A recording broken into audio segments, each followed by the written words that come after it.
పెళ్ళైనా పండగైనా వేడుక ఏదైనా పట్టు చీరల ప్రత్యేక వేదిక వారాహి సిల్క్స్.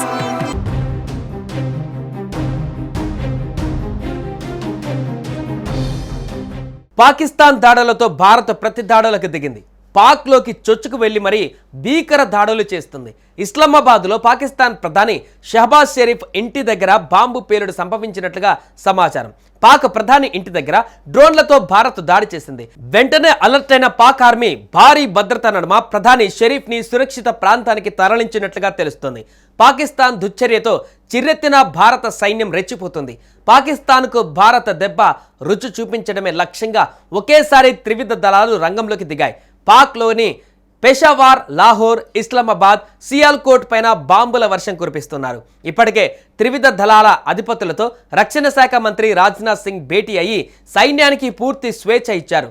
పాకిస్తాన్ పైన అటాక్ వేళ దేశ రాజధాని ఢిల్లీలో హై అలర్ట్ ప్రకటించారు. ఏ క్షణం ఏం జరుగుతుందో తెలియదని అందరూ అప్రమత్తంగా ఉండాలని హెచ్చరికలు జారీ చేశారు. ఇళ్ల నుంచి ఎవరూ బయటకు రావద్దని సూచనలు చేశారు.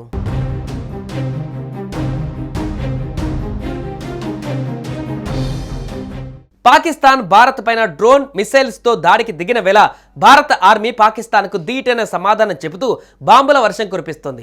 ఈ క్రమంలోనే కీలక పరిణామం చోటు చేసుకుంది. ఇస్లామాబాద్లోని పాక్ ప్రధాని షహబాజ్ షరీఫ్ నివాసానికి అత్యంత సమీపంలో భారీ పేలుడు సంభవించినట్లుగా సమాచారం. సుమారు 20 కిలోమీటర్ల పరిధిలోనే ఊహించని ఘటన జరిగింది. వెంటనే షరీఫ్ను ఆయన వ్యక్తిగత సిబ్బంది సురక్షిత బంకర్లలోకి తీసుకువెళ్లినట్లుగా సమాచారం. ఈ విషయాన్ని అధికారిక వర్గాలు కాసేపట్లో అధికారికంగా ధృవీకరించనున్నాయి. మరోవైపు తెల్లవారేలోగా పాకిస్తాన్ను కకావికలం చేసేందుకు భారత ఆర్మీ కూడా సిద్ధంగా ఉన్నట్లు భారత రక్షణ శాఖ వర్గాలు వెల్లడించాయి.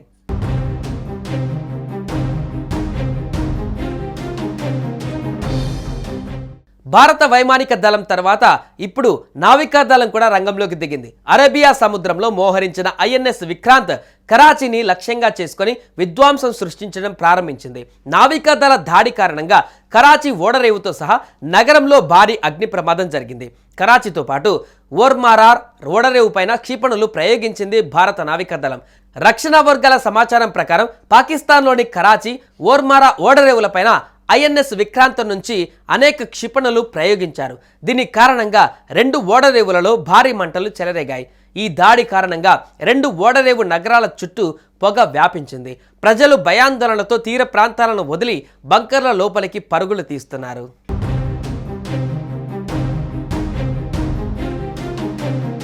సుమన్ టీవీలో మీ పర్సనల్ అండ్ బిజినెస్ ప్రమోషన్స్ కోసం కింది నెంబర్కి కాంటాక్ట్ చేయండి.